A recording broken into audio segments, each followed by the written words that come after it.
I'm here with Dan Davies, one of the organizers of this year's Robert Burns Dinner. Dan, thanks for joining me today. Thanks for having me. So tell us a little bit about this year's Robert Burns Dinner. Well, this is our 50th anniversary as a joint venture, I guess, between the Knights of Columbus and the Shriners. That we've been doing 50 years here in Fort St. John. Of course, Robbie Burns Dinner itself has been 250, I think 253 this year. So yeah, no, it's pretty excited that we've made this milestone. Quite an accomplishment. I see. So considering it's the 50th anniversary, do you have anything special planned this year? Well, other than, of course, we got a full roast beef dinner. We got haggis, of course, Athelbros, which is a Scotch liqueur.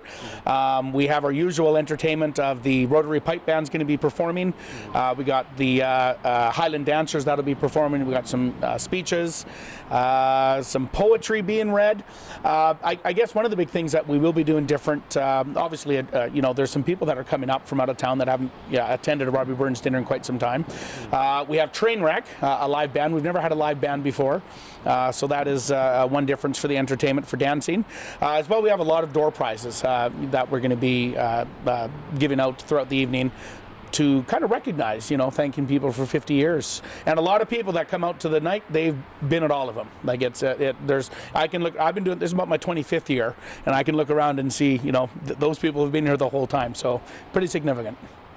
I see. Okay. And so, so for people who maybe don't have a Scottish background, can you tell us a little bit about why Robert Burns is so important?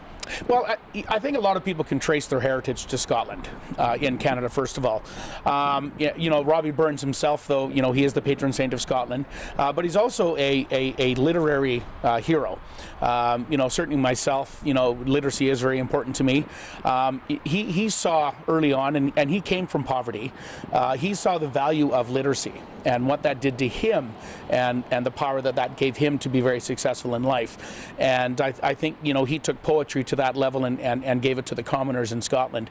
And I think that resonates a lot throughout the world, and Robbie Burns is celebrated in a lot of countries around the world. So I think that's the biggest thing about who he is and why we celebrate Robbie Burns.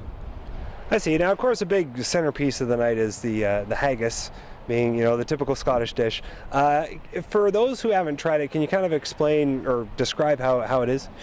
The taste tastes a lot like turkey stuffing. It has that kind of that taste, the sagey taste.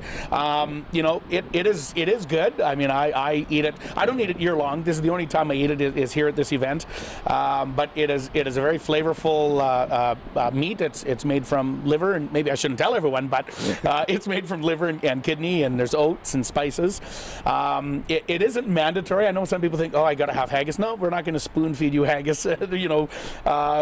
It's an option. It's on the table. You can try some. We encourage everybody to try some. It is a very old traditional dish. But yeah, we do have haggis. We do have Athelbros, which is another very traditional, some call it moose milk, a traditional Scottish liqueur. And like I say, it's a great night for everybody to be Scottish. So hope we get a lot of people out. And $60 for an evening. There's not many things you can do for $60, and certainly it's a night out, dinner, entertainment, a dance, and supporting two great clubs. I see. So when is the event taking place? The event is Saturday, January 21st. There are still tickets available. You can get them at MNP Cliffside, or you can contact me. I'm pretty easy to find. There will be tickets at the door. The last couple of years, we've had probably 10 or a dozen tickets at the door. So, but again, that is first come, first serve. So it's you best want to get them ahead of time. We'll have tickets for sale right up till Friday.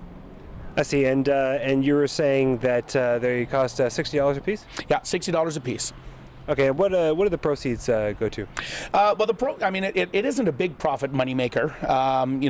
By the time you pay for the band and the dinner, but the proceeds are split between the Knights of Columbus and the Shrine Club. But it's kind of held by a committee that was formed. I'm not even sure when it was formed. Called the Masonites.